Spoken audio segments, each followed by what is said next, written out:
To those who say Ukraine is begging Russia for a ceasefire must be the same who say Israel was begging Iran for a ceasefire without providing any tangible details. How will you beg for peace and still throw bombs, missiles, and drones at those you are begging? You people are too simple-minded for my liking. That's African for you.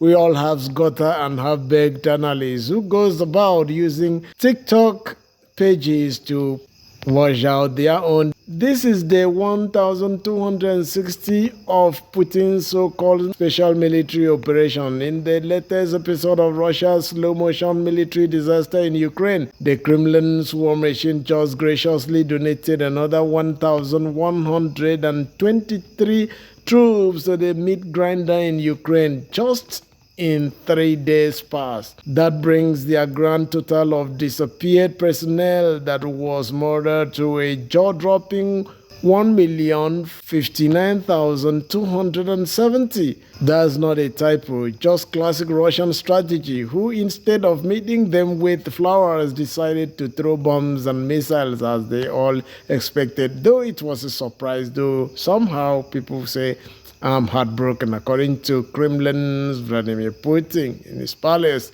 they also managed to misplace 10,172 tanks of Russian-made, likely abandoned, blown up, or heroically driven into Ukrainian minefields for dramatic effect.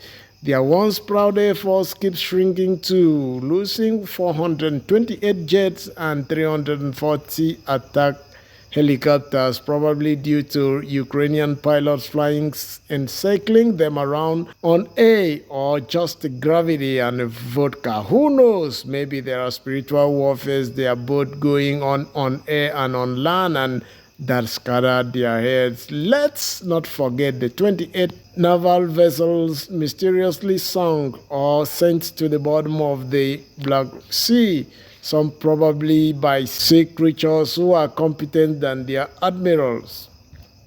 To top it off, 3,936 air to surface defense systems have now been turned into modern art installations across Ukrainian fields.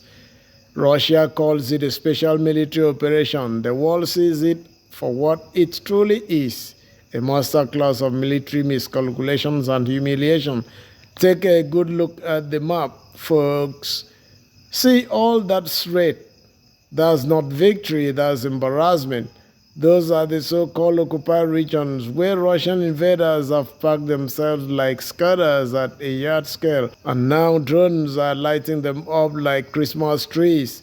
Watch closely as the reporter points out the strike zones, each one a not so gentle reminder that no matter how far they push, Ukraine pushes back harder. Every explosion in red territory is another failed fantasy of the Kremlin's delusional empire dreams. Are we in the destiny world, or we are in new? And now over to the Russian side of the fantasy board. Vladimir Putin, still playing geopolitical monopoly with someone else's country, says he is ready to end military operations in Ukraine, but only if Ukraine agrees to wait for it. Switch side. Yes, you heard right. He wants Ukraine to abandon its NATO ambitions, lay down its sovereignty, and just politely accept Russian boots on their neck, all while he keeps Crimea and every other illegally occupied inch of Ukrainian land, because you know nothing says peace like rewarding your invader. Meanwhile, Ukrainian officials aren't buying it, and rightly so. After all, trusting Putin to honor a ceasefire is like trusting a fox to babysit chickens. His words is worth about as much as a ruble in free fall. Putin also believes or pretends that Western sanctions are just a bluff, confidently predicting Ukraine's total collapse in 2 to 3 months, or maybe just 2 to 3 days, according to some of the analysis that some of his generals told him. Spoiler alert, it's been over 1,000 days, folks, still waiting and still standing, even upon they say that Ukrainian front is collapsing. I just returned from there. And now, With the desperation dial turned to Marx, a top US envoy just wrapped up talks in Moscow with Mr. Kremlin forever himself. Part of one last attempt to talk peace, but with Putin still living in his own alternate reality, it's less negotiation and more of a theatric performance minus the audience. August 8, 2025 marked the date. The world's patience has officially run out. Today, the United States handed the Kremlin one final ultimatum: end the war or face the kind of consequences that only America, with its unmatched global reach and military machine, can deliver. After years of failed negotiations, back-channel whispers, and every diplomatic tool, short of sending in Marvel superheroes, the US is done playing nice. This isn't a suggestion. It's the last call before the hammer drops. And it's like the big dog in Kremlin has given up and he agrees for a meet.